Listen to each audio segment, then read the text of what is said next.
Want red beans and rice that taste real nice? Ask Corey, he got the story. Want to make lasagna better than your mama? Ask Corey, he got the story. Want blackened catfish to be your main dish? Ask Corey, he got the story. Want to make gumbo without all the mumbo jumbo? Ask Corey, he got the story.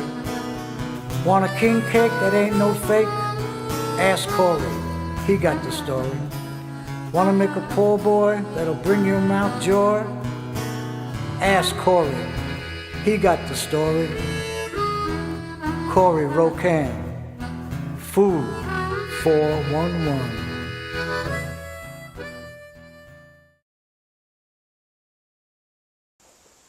Welcome to the Thanksgiving episode of Food 411. So today we're going to talk a little turkey about turkey. Sorry about that. So anyway, you ever go to a Popeyes or a KFC and you taste the chicken and it's just so juicy and flavorful? You ever wonder how to get it that juicy and you can never get it that way at home? Well, the secret isn't a secret at all. It's called brining. So what is brining, you ask? Well, when you cook meat, especially in an oven, the dry air tends to dry the meat out. So what you have to do is you have to introduce more fluid inside of the whatever meat that you're cooking. So in the case of a turkey or a chicken, what we're going to do is we're going to brine it. And brine it is simply putting salt water, soaking it in salt water for a measure of time. And what happens is through a capillary action or through osmosis, the salt and the salt water gets inside the cells and it hydrates it. And we'll get a little deeper in a minute. So if you don't like tech talk or geek talk, that's geek talk, you might want to fast forward a little bit. Alright, so what happens is if you have a solution of salt water and there's more salt than there is in the cell, the salt will go through the cell walls and go inside of the cell and put more moisture in there. The cell can get up to double its size. And through the capillary action, it's kind of like a wick. You put a wick into some water and it goes through there. The salt water will make its way through the cells. So if you properly brine something, you can actually increase the weight by 10%. So that's 10% extra water in there. And because it's some salty water, it actually brings more flavor in there. So the trick is how much salt and for how long. You can't just throw salt in water and get it to work. In fact, I was watching some stuff on TV today where they were teaching how to brine turkeys because it's turkey season. And they didn't say how much salt to add. Not enough salt, it's not going to work because it's not going to have more salt than it is in the cell. Too much salt actually does the reverse. There was a study in 1983 that showed that after you get to a certain point, it does the opposite effect. It floods the cell and then the extra salt starts to dry it out. It does the adverse effect. So how much do you add? Well, without getting too scientific and too geeky, we're going to put 5 ounces of salt to every quart of water. So how much is 5 ounces of salt? I'm glad you asked, because it's different depending on what kind of salt you use. If you use Morton's kosher salt, maybe about a quarter cup plus a couple of tablespoons.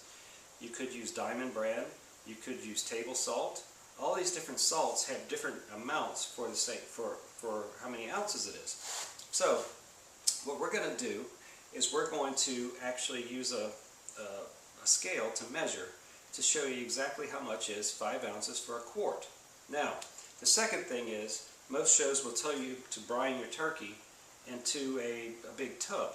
And then you have to sit there and brine it overnight in your refrigerator. Think about the holidays. Do you have that much real estate during the holidays? So what we're going to do is we're going to do an experiment, and we're going to do an experiment of brining a turkey overnight in an ice chest. Now, one other thing I'm going to tell you about is when you brine a turkey, it makes the flesh soggy. So the perfect turkey is juicy on the inside with flavor and has a crispy skin. So how are we going to get rid of the soggy skin?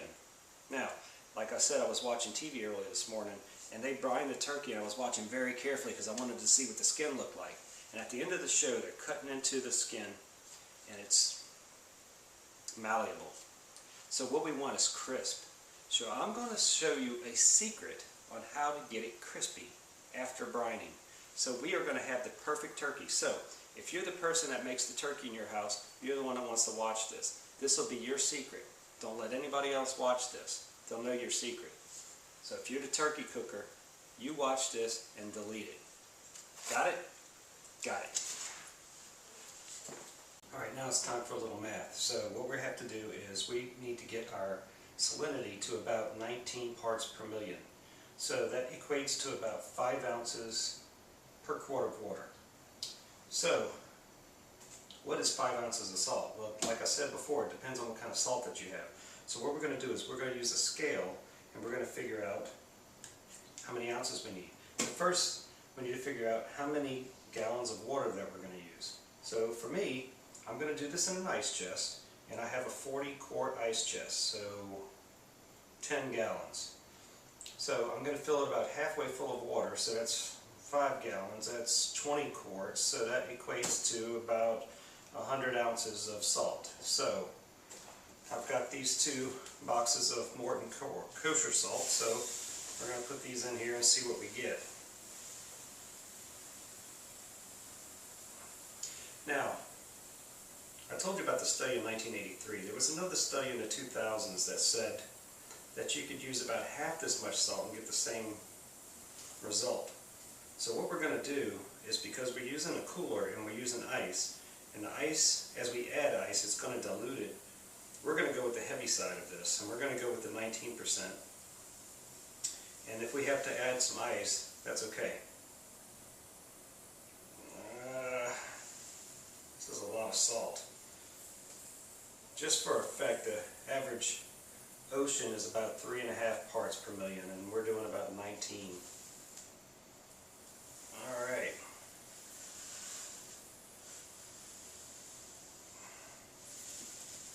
So we're getting right at 100 ounces. Now, I don't recommend doing this for 24 hours like some things say to do.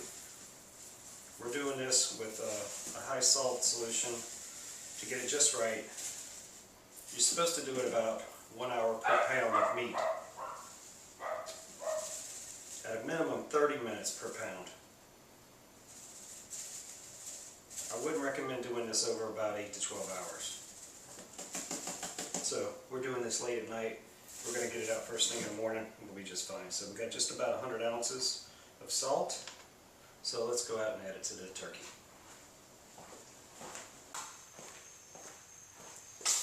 Alright, so here's the cooler. It's about halfway full, about 5 gallons of water. I put some ice in here to get it cold.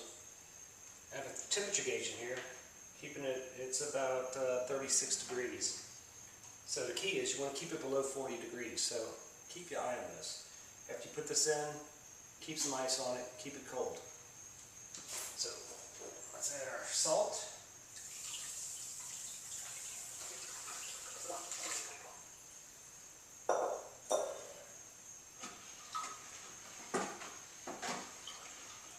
Now what we're going to do is we're going to let this brine overnight. First thing in the morning, we'll get up and we'll finish the show. So remember, don't brine this too long. Don't do it 24 hours. Probably 8 hours is good. 12 hours, that's okay.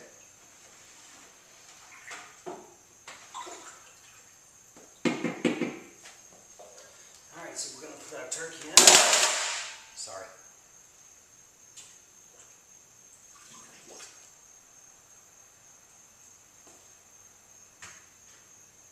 Put it to sleep. We'll check on it later.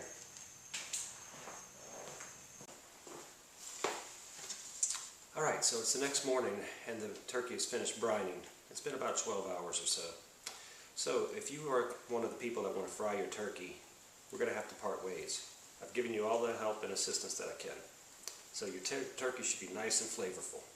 So Go on and fry the turkey, but remember to be careful. Don't use too much oil and cause a fire. Alright, now that they're going to fry their turkey, let's just talk for a minute. So the next few steps that you're going to see may seem like a lot of work.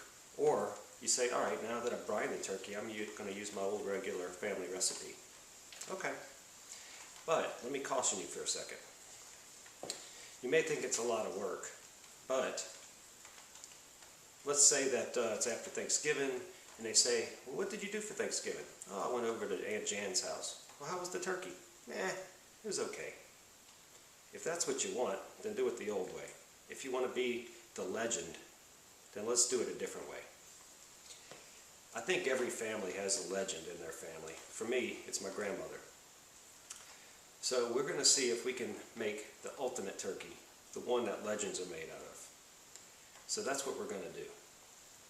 So sit back, relax, and enjoy, and let's see if we can be a legend.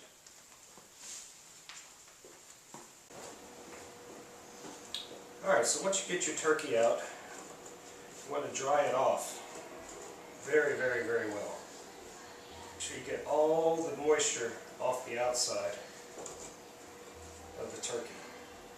The key to this is going to get the skin as dry as you possibly can, right?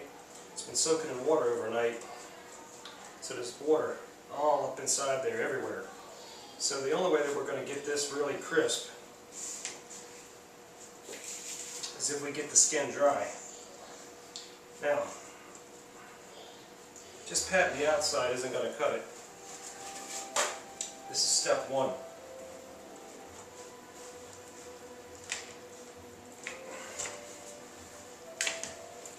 Okay. Now the second thing is, there's going to be fat deposits around the breast, around the legs, around some of the wings. So after you get your skin dry, next step to help dry out this process is get some toothpicks or some nice wooden skewers. You find your fat pockets. You want to poke holes in your fat pockets. While it cooks, this is going to help that fat render quicker so you can get actually crispy skin. If you don't do this, you might have crispy skin in certain parts, but not everywhere. Okay?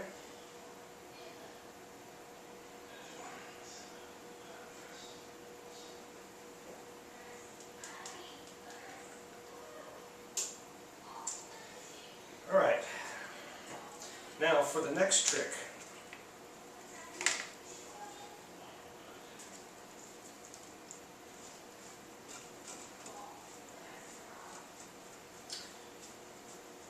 So the next thing we're going to use is science. We're going to use baking powder and table salt. Equal parts. Now for a 12 to 14 pound turkey, maybe 2 teaspoons of each, but equal parts. And what I did is I mixed them inside this little shaker just to make it easy on me. And so baking powder, what that really is cornstarch and baking soda. So this will help dry the skin and actually changes the pH of the skin, which is going to help dry it out. So just want to, as evenly as you possibly can, sprinkle it all over the bird.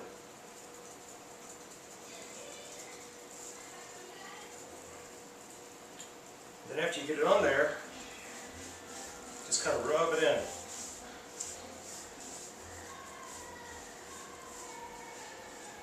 Okay. I'm going to do the same for the breast.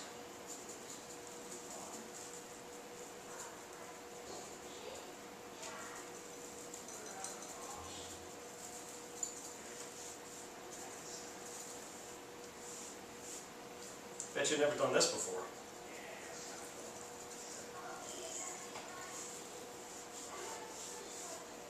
So there's like 3 really big tricks to a good turkey. The first one is the brining. The second one is the baking powder with salt.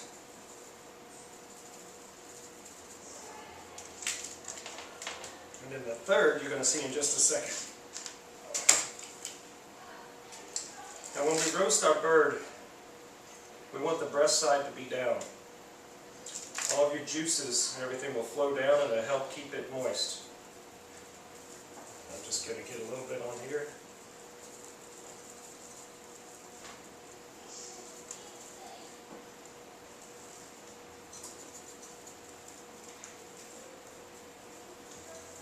This part's really important to get that nice golden color that we're looking for.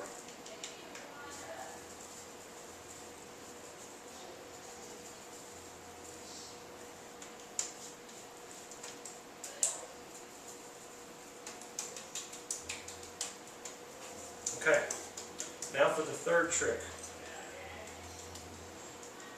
Got this sucker ready. About 12 ounces of salted pork. We're going to layer this on top of the bird. As it cooks, the fat from this is going to go round in the bird, and it's just going to give it an extra bit of flavor. It's an interesting flavor when you eat the turkey and you taste the salt pork. It just gives it just a little nuance, not much flavor. We're going to throw this away later. We're just going to cook the first part. Now I've got this going in a preheated oven of 325. I'm going to put it on the lower rack, and we're going to cook it until the thickest part of the breast is 130 degrees. It's got to be exact, 130 degrees.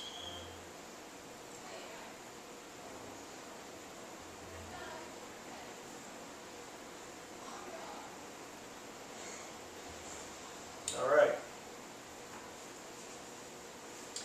Now we're going to transfer this to the roasting pan.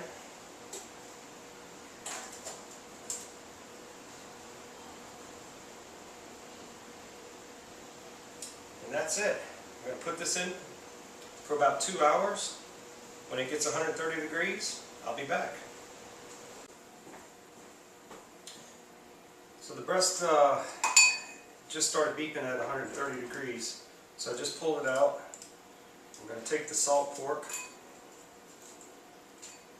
Just take it off. We turn the oven on to 450. To heat it up while we're doing this.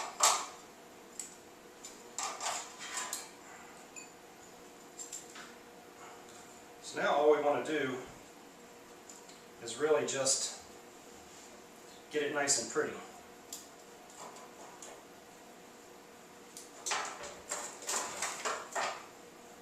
See how it's undercooked?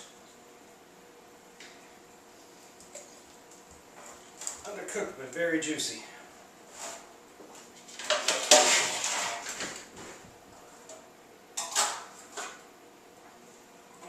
There for a second.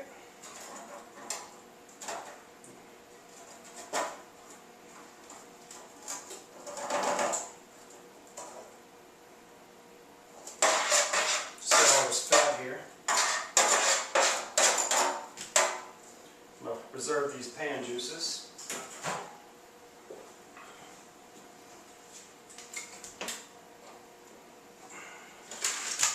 Alright, so now what we're going to do is when this gets to 450, we're going to stick it back in the oven just until the internal temperature of the breast gets to 160. Your legs should be about 175. So just kind of get to the thickest part.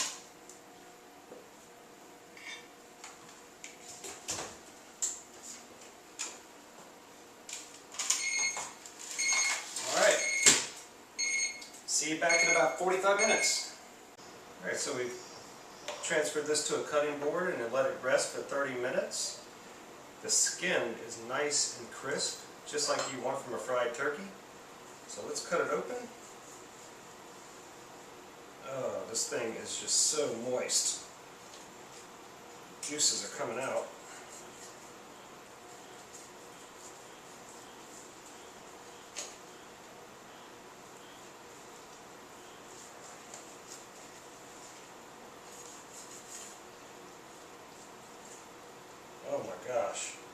juices are running out on the board.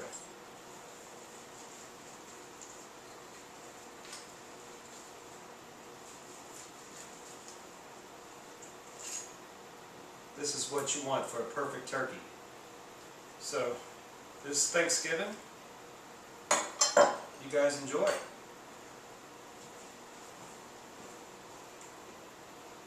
Hey, I'm back. I forgot to add one more thing.